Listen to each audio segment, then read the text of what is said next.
He wasn't a mobster. He wasn't a high roller. He wasn't some slick-suited wise guy with connections to Chicago or a suitcase full of somebody else's cash. He was a repairman. A man with a toolbox and a work shirt and a name nobody remembered. And he walked into the most heavily surveilled buildings in America over and over again for nearly 2 decades and stole somewhere in the neighborhood of $100 million, right out from under the casinos that thought they'd seen every trick in the book. Hi, my name is Michael, and this is Old Vegas Legends. The man nobody noticed. Dennis Nickrash was not supposed to be anyone's idea of a criminal mastermind. Born in Chicago in 1941, Nickrash grew up unremarkable. No dramatic origin story, no gangster father, no poverty so crushing it demanded he turn to crime. He was just a guy. A technically gifted, mechanically obsessed guy who understood how machines work the way some people understand music or language. Intuitively. Completely. From the inside out. By the time he was a young man, Nickrash had developed the kind of hands that could take anything apart and put it back together without leaving a trace. He was the person you called when something broke and you didn't understand why. He had patience. He had precision. And underneath all of that quiet competence, he had one other quality that wouldn't reveal itself for years. He had absolutely no intention of playing by anybody else's rules. In the 1960s and early 70s, Nickrash drifted through various schemes. Small stuff mostly, lockpicking, safe cracking, the kind of crimes that required technical skill but didn't yet have a stage worthy of his abilities. He got pinched a few times. Nothing serious. He was good at not leaving evidence and better at not getting caught. Now, here's where I want you to picture this man, because everything about Dennis Nickrash was designed, whether consciously or not, to disappear into the background. He wasn't flashy. He didn't drink at casino bars or throw money around or do any of the things that got other criminals noticed. He looked like a repairman. He dressed like a repairman. He carried the tools of a repairman.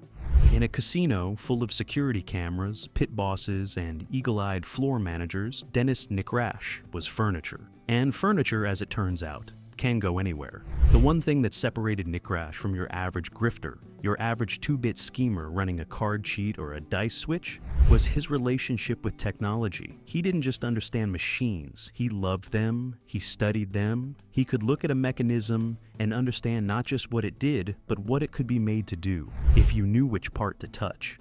In the late 1970s, Las Vegas was changing. The old mechanical slot machines, those beautiful, clunking, satisfying one-armed bandits that Benny Binions customers used to feed quarters into for hours, those were giving way to something new. Electronic gaming machines, computerized slots, machines that didn't rely on spinning physical reels lined up by gravity and springs, but on microprocessors, circuit boards, and computer chips that determined outcomes through programmed random number generators. To most people, that was progress. To Dennis Nickrash, it was an invitation. How Vegas actually works, and how he exploited it. Let me explain something about how casinos operated in this era, because it matters. In the 1980s, the electronic slot machine was still relatively new territory. Casinos understood gambling, they understood odds, percentages, the mathematics of the house edge. What they didn't fully understand yet, what nobody had fully thought through, was the vulnerability sitting inside every single machine on their floor. The heart of every electronic slot machine was a chip. Specifically, something called an EEPROM, which stands for Erasable Programmable Read-Only Memory. This chip was essentially the machine's brain. It contained the program that determined how the machine behaved, what combinations paid out, and crucially, what the odds were of hitting any given combination. The casino trusted the manufacturer to program those chips correctly.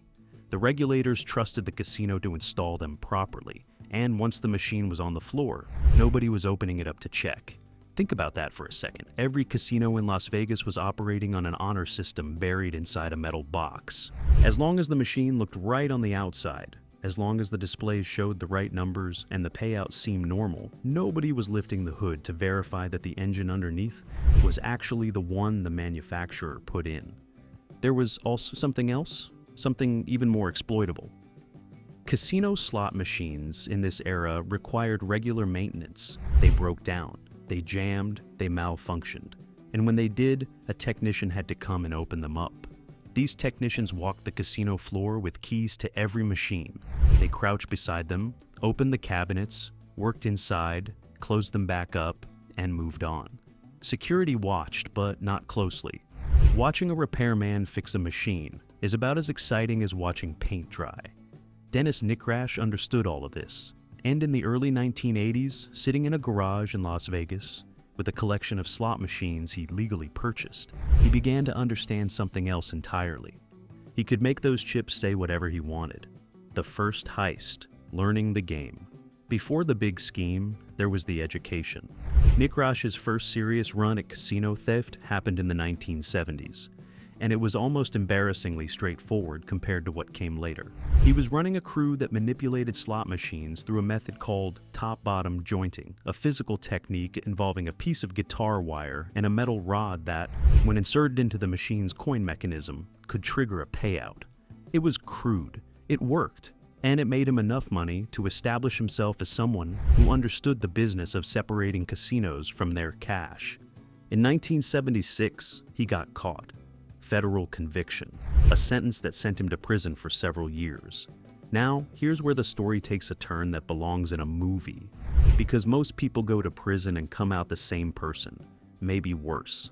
Dennis Nickrash went to prison and came out a genius. He spent his time studying, not law books, not self-help. Slot machine technology. Now he got his hands on technical manuals. He talked to engineers who were doing time alongside him. He pulled apart every piece of knowledge he could find about how the new generation of computerized slot machines worked, how the chips were programmed, what the random number generators actually did, what it would take to replace a legitimate EPROM chip with one that had been altered. I want to pause here because I think this is actually extraordinary. The man used federal prison as a research and development laboratory. Most people in that situation are thinking about surviving the next 5 years. Nickrash was designing the next 20. There's something almost admirable about that level of focus. Almost. Don't send me letters. When he walked out of prison, he had a plan that the casino industry had never imagined.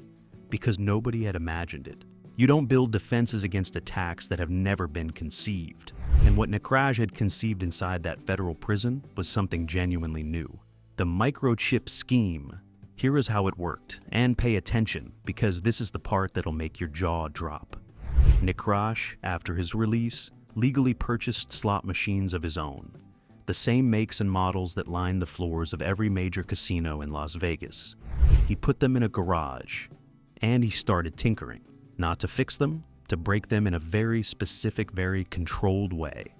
He learned to extract the EPROM chips from the machines. He learned to read what was programmed on them, to understand the code that determined every outcome. And then, working with computer programmers he brought into his circle, he learned to rewrite that code, to create a new chip. A chip that looked identical to the original, fit into the same socket, passed any visual inspection, but behaved completely differently when a specific sequence of coins was inserted in a specific order. Let me be precise about what that means.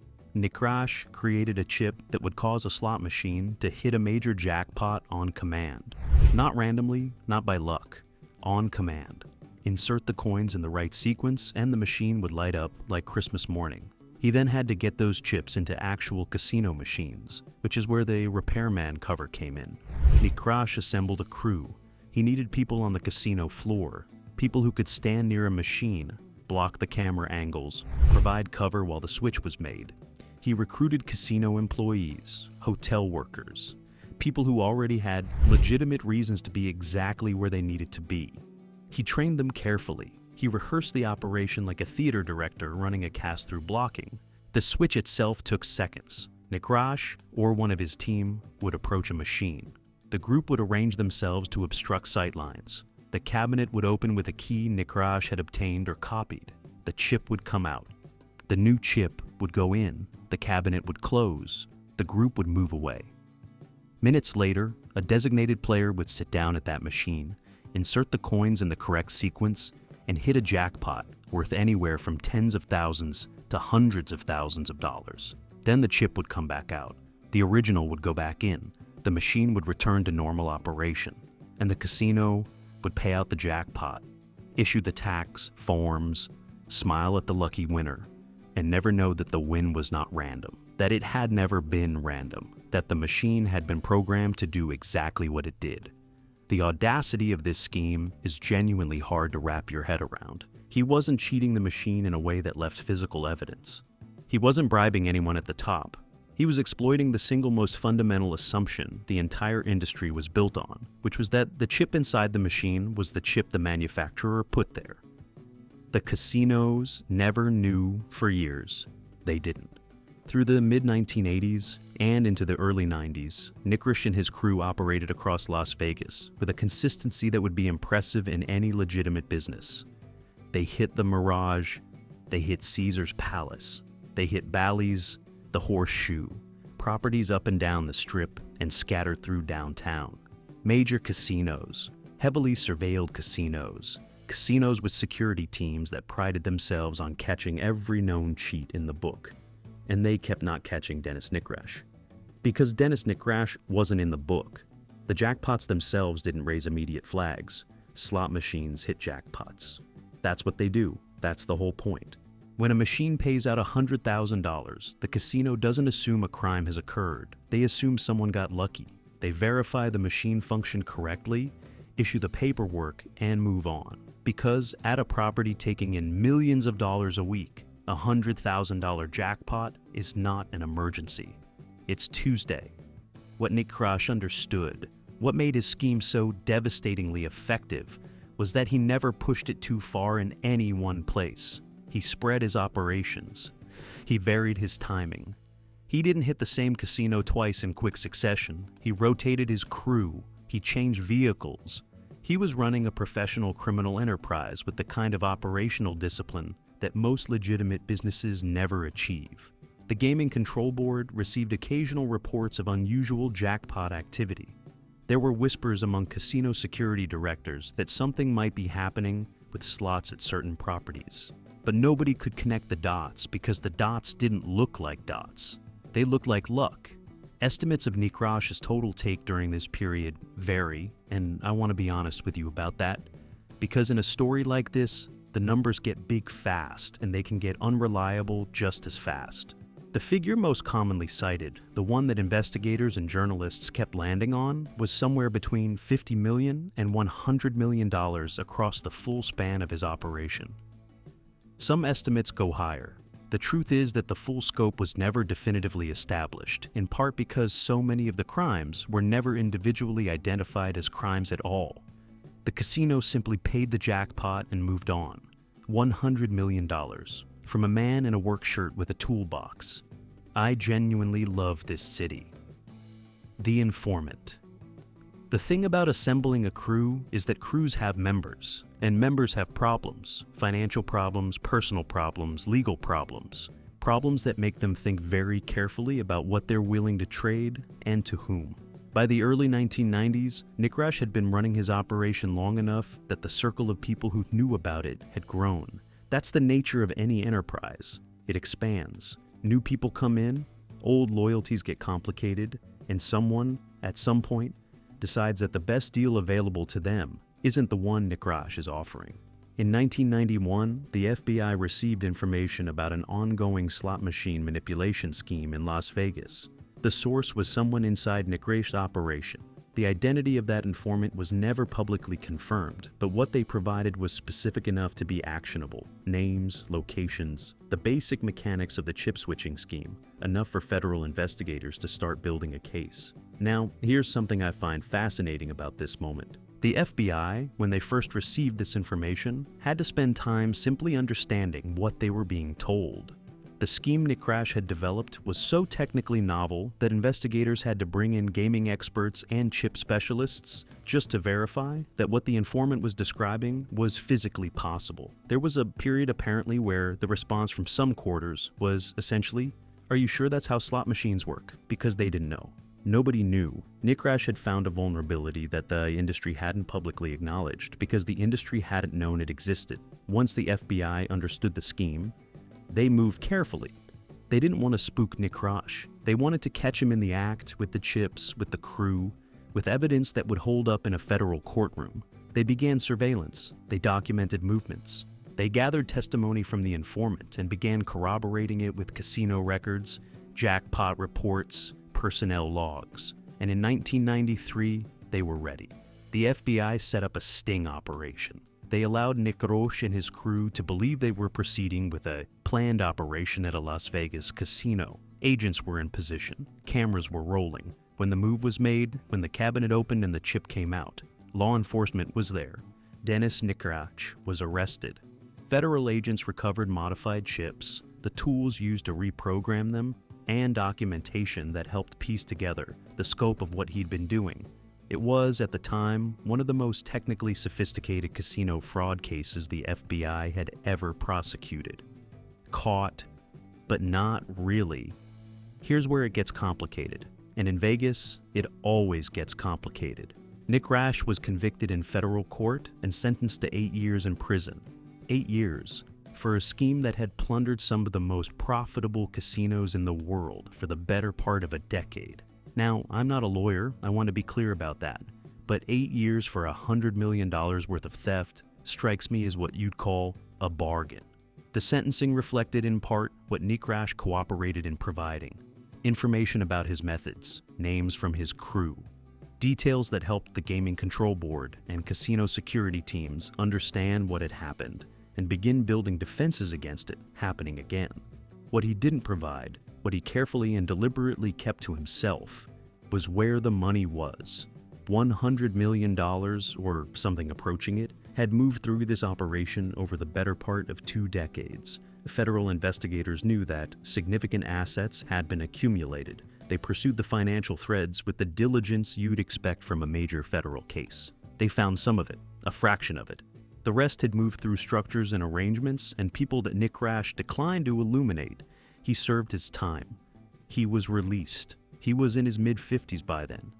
He had a federal conviction, a reputation in gaming security circles as the man who'd broken the industry's most fundamental assumption, and a future that looked, on paper, like a diminished thing. Paper doesn't always tell the whole story. The second act. This is the part where I'd love to tell you that Denis Nikrash got out of prison, reflected on his choices, maybe opened a legitimate locksmith shop somewhere in the desert, and spent his remaining years helping old ladies who'd locked their keys in their cars. That is not what happened. Within a few years of his release, Nikrash was back at it. Because of course he was. The man had spent the better part of his adult life developing a skill set that worked exactly once in a lifetime of legitimate employment and continuously in his chosen field. He wasn't going to walk away from that. Some people are constitutionally incapable of going straight, not out of laziness or stupidity, but because who they are is too thoroughly tangled up in what they do. Nikrash rebuilt. More carefully this time, more slowly. The industry had changed in response to his first operation. Casino security was more sophisticated. The Gaming Control Board had implemented new chip verification protocols. The major machine manufacturers had redesigned their security measures. It was harder. But harder isn't impossible for a man who'd spent his prison time doing research and development. He recruited new people. He updated his methods. The fundamental scheme remained the same: the programmed chip, the crew, the coordinated jackpot. But the execution evolved. He was more selective about targets, more careful about timing, more disciplined about moving money so that if things went sideways, the trail would be cold before anyone started following it. The second operation ran for several years before law enforcement caught up with him again. And when they did, in 2002, it was once more through the human element that had undone him before. People talk. People make deals. People decide that whatever Nikrash was paying them wasn't worth what federal prosecutors were threatening. He was arrested for the second time and convicted again. The second conviction carried a heavier sentence. He was in his 60s by then. He went back to federal prison. And this time, the years he had left were not the years he'd had before. I want to pause on something here because I think it matters. There's a version of this story that treats Nikrash as a folk hero, the clever underdog who outsmarted the big bad casinos. And I understand the appeal of that. The casinos aren't exactly sympathetic institutions. They're built to take your money. That's the whole enterprise. Watching a repairman walk in and take it back has a certain Robin Hood quality to it. Except he wasn't Robin Hood. He wasn't giving it to the poor. He was keeping it. Every dollar Nikrash stole was a dollar that someone else paid for, in higher machine margins, in tighter payouts, in security costs that ultimately get passed down through the economics of the industry. The romantic version of this story is more fun than the accurate version. But Old Vegas Legends is about the accurate version, even when it's less satisfying. Death before justice. Dennis Nikrash was released from federal prison for the second time in the mid-2010s. He was elderly. His health was deteriorating. The man who had once moved through casino floors with the invisible ease of wallpaper was now someone who moved carefully and slowly, and with this particular attention of a man who knows his body is working against him. He died in 2017. The exact cause of his death was not widely reported. He was 76 years old. There was no dramatic final reckoning, no deathbed confession that led investigators to a vault somewhere in the Nevada desert, stacked with the missing millions. No tearful interview, no memoir, no moment where Dennis Nikrash looked at a camera and explained himself. He just died. Quietly. Without ceremony, in the same unremarkable way he'd moved through those casino floors, attracting no attention, leaving no obvious trace. The money, the bulk of it, was never recovered. This is the part of the story that the casinos never got to write. Every other major theft in Las Vegas history has some version of justice attached to it. The mob guys go to prison. The skimming operations get exposed and prosecuted. The family dynasties collapse in ways that at least feel like consequence. Nikrash gave them 2 convictions and 2 prison terms, and kept most of the money anyway. Think about what that actually means. He served a total of roughly 12 to 14 years across 2 sentences for $100 million. That is, by any mathematical analysis, an extraordinarily favorable return on incarceration. I'm not recommending it as a life strategy. I'm just noting the arithmetic. The Gaming Control Board never fully determined how many individual jackpots were fraudulent. The casinos never got restitution in any meaningful sense. The chips Nikrash had created, or the copies and variations his crew may have distributed to people he never officially connected, those remained a ghost concern in casino security circles for years after his death. Nevada gaming authorities would later acknowledge that the full scope of the Nikrash operation was almost certainly larger than what was ever prosecuted. Almost certainly. 2 of the most unsatisfying words in law enforcement. But that's what they had. What he left behind. Here's the other side of the Dennis Nikrash story, the side that the casinos, ironically, probably owe him for. Because what his scheme revealed, what it ripped open in the most embarrassing and expensive way possible, was a vulnerability that the entire electronic gaming industry had been sitting on without knowing it. Before Nikrash, nobody in casino security was thinking about EEPROM chips. They were thinking about card counters and dice switches and crooked dealers and the long menu of traditional cheating methods that Vegas had spent decades cataloging and defending against. They were not thinking about the possibility that someone could reprogram the brain of a slot machine and walk away with the machine still sitting there, paying out jackpots to regular players in between its orchestrated heists. After Nikrash, they were thinking about nothing else. The changes that his operation forced upon the industry were sweeping. Machine manufacturers redesigned their security architecture. The chips themselves became harder to remove, harder to replicate, and easier to verify. Casino protocols required more rigorous inspection of machines, not just when they malfunctioned, but on regular scheduled maintenance cycles. Surveillance systems were upgraded specifically to cover the angles that a slot machine repair operation would need to exploit. The Gaming Control Board developed new certification requirements for gaming devices that addressed the specific vulnerability Nikrash had used. Inspectors were trained to look for signs of the chip tampering. A whole new category of casino security consciousness emerged from the wreckage of one man's 20-year crime spree. In a strange and deeply ironic way, Dennis Nikrash did more to improve electronic gaming security than any regulator, any manufacturer, or any security consultant had managed before him. He found the flaw in the system by exploiting it completely, and the industry rebuilt itself around the hole he'd torn through it. This is actually a pattern in Las Vegas history that I find endlessly fascinating. The city's security systems have almost always been designed in response to specific crimes, rather than in anticipation of them. The mob taught casinos to watch the count room. Card counters taught casinos to watch the blackjack tables.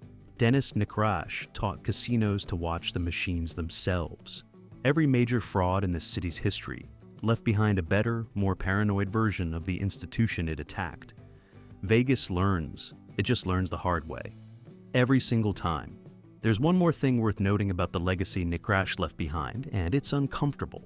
In the years after his first conviction, as details of his scheme became known in certain circles, the concept of the reprogrammed slot chip became something of a template. There have been subsequent cases of slot machine manipulation using modified chips in Las Vegas and at casinos around the world. None reached the scale of Niskarash's operation, but the idea, once demonstrated, doesn't uninvent itself. He didn't just steal from casinos. He taught the next generation of casino thieves a graduate-level course in how it could be done. So, what do we make of Dennis Nikrash? He wasn't Benny Binion, building a kingdom with guts and gunpowder. He wasn't Steve Wynn, turning a father's debt into a dynasty of neon and marble. He wasn't Frank Rosenthal, revolutionizing an industry while simultaneously looting it for organized crime. He was smaller than all of them, in every visible way, a repairman. A man with a toolbox and a work shirt and a talent for disappearing in plain sight. And yet, he pulled off something none of them managed. He stole from the house and mostly got away with it. Not completely, not cleanly. He gave years of his life to federal prison cells and died before the full accounting of what he'd taken was ever settled. But the money, the bulk of it, went with him. The casinos paid their jackpots and wrote off their losses and never fully got to sit across from Dennis Nikrash and say, "We know what you did, and here's the price." That's a rare ending in Las Vegas. This city is very good at eventually collecting what it's owed. There's a slot machine sitting on a casino floor somewhere in Las Vegas right now. Probably several, with a tourist in front of it pressing the button over and over, watching the reels spin, waiting for the moment the machine decides to give something back. That tourist trusts the machine. They trust that the randomness is real, that what they're experiencing is genuine chance. Dennis Nikrash spent 20 years proving that trust was a choice, not a guarantee. And he charged the casinos $100 million for the lesson. Not bad for a repairman.